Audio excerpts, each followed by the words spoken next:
En este video vamos a continuar hablando sobre las resonancias, pero en este caso la resonancia será una cuerda.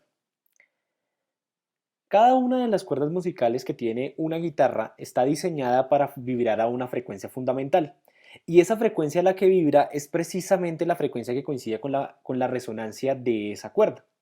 De tal manera que cuando esa frecuencia coincide con la de alguna de la escala musical, pues entonces tenemos una nota musical y es agradable oírlo. Pero en general, ¿cómo podría uno hacer para calcular la frecuencia de resonancia de cada una de esas cuerdas? Pues vamos a ver acá que básicamente lo que vamos a necesitar saber es qué tan tensa está la cuerda, que por eso es que se tiene ese mecanismo de afinación. Vamos a necesitar saber cuál es su densidad lineal, que esa es la razón por la cual cada una de las cuerdas es más gruesa que la otra. Y vamos a necesitar saber su longitud, por lo cual hay también cuerdas que terminan quedando más largas que las otras. Vamos a estudiar eso acá en detalle. Para eso quisiera dejarles una pregunta o más bien una inquietud antes y es, fíjense que uno podría llegar a empezar a tocar una guitarra incluso sin tocar las cuerdas. Es decir, las cuerdas podrían empezar a vibrar únicamente si uno supiera cuál es la frecuencia de resonancia y hiciera vibrar a su alrededor un objeto, puede ser un diapasón o un instrumento, otro instrumento musical a la misma frecuencia de resonancia que tiene la cuerda y la cuerda súbitamente va a empezar a vibrar. Eso es interesante para quienes lo quieran hacer en casa. Vamos a ver entonces cómo podríamos calcular esas frecuencias. Supongamos el primer modo que es el que llamamos fundamental. En este modo la cuerda entonces tiene una máxima amplitud y se ve como un vientre, pero además aparece un valle, digamos hacia abajo, que es ficticio. Realmente la cuerda va por arriba, pues está vibrando tan rápido que pareciera como si se abriera básicamente la cuerda en dos. En ese caso, entonces, ¿qué pasaría si yo les pregunto por cuál es la longitud de onda de la onda que se está formando allí? Piénsenlo por un segundo. Recuerden que la longitud de onda la podemos calcular como la distancia que hay entre dos valles o entre dos crestas. Fíjense que en este caso solo tengo una cresta dibujada, ¿sí?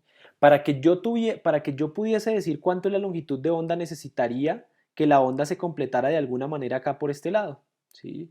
Y como no la tengo completa, pues entonces tengo que preguntarme cuánto de la onda hay acá. Pues realmente acá solo habría la mitad de la onda, entonces para que yo tuviera una longitud de onda completa necesitaría que fuera 2L, es decir, dos veces esta longitud que es la longitud de la cuerda. Y esa es la longitud de onda en este modo. Si recordamos la velocidad de una onda la calculábamos como la longitud por la frecuencia, la longitud de onda por la frecuencia. Y si yo despejo la frecuencia, pues entonces la frecuencia sería la velocidad sobre la longitud de onda. Tenemos que recordar algo más, además de de la ecuación de velocidad, y es la ecuación de velocidad, pero en una cuerda. En una cuerda habíamos visto en un video anterior también que la velocidad en una cuerda se podía calcular como la raíz cuadrada de la tensión sobre la densidad lineal μ. Si uno tiene entonces la raíz cuadrada de la tensión sobre la densidad lineal μ como la velocidad y ya sabemos que la longitud de onda es 2L, entonces yo puedo reemplazar esas dos cosas acá en la ecuación de frecuencia para despejar finalmente que la frecuencia, vamos a llamar la frecuencia 1 porque este es el tono fundamental, sería 1 sobre 2L, 2L es la longitud de onda, por la velocidad que es raíz de t sobre μ. Entonces fíjense que la frecuencia va a depender de las cantidades que hablábamos ahorita. Va a depender de la tensión a la que está sometida la cuerda, de qué tan gruesa es la cuerda y de la longitud. De esas tres cosas va a depender la frecuencia. Hagamos el mismo análisis en el primer armónico.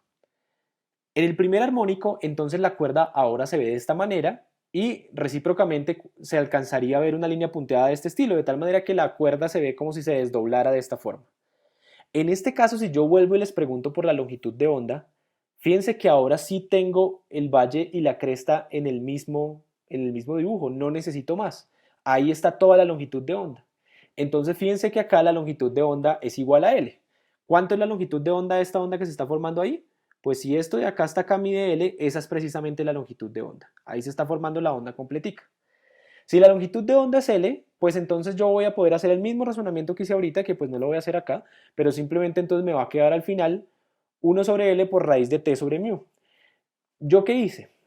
Metí un 2 arriba y un 2 abajo para que este 2 y este 2 se pudieran cancelar y quedaría 1 sobre L, pero lo voy a dejar ahí con una intención que les voy a mostrar al final.